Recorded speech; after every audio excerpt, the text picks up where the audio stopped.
రండి ఫ్రెండ్స్, ఆ బాబాయ్ ఇక్కడ ఒంటరిగా ఉంటున్నారు. బాబాయ్ గారికి ఎవరు లేరంట. ఆ బాబాయ్ వాళ్ళ ఇల్లు ఇదేనమాట. రండి వెళ్దాం.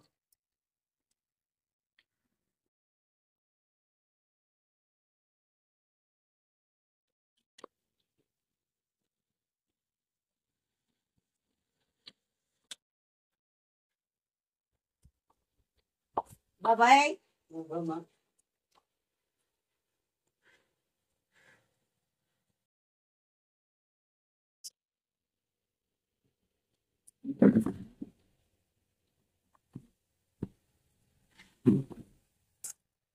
రండి బాబాయ్, పర్లేదు రండి. ఇక్కడ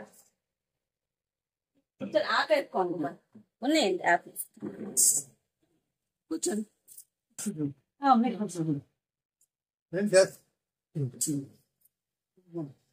ఎలా ఉంది ఆరోగ్యం? ఏం చేస్తా ఉన్నారు?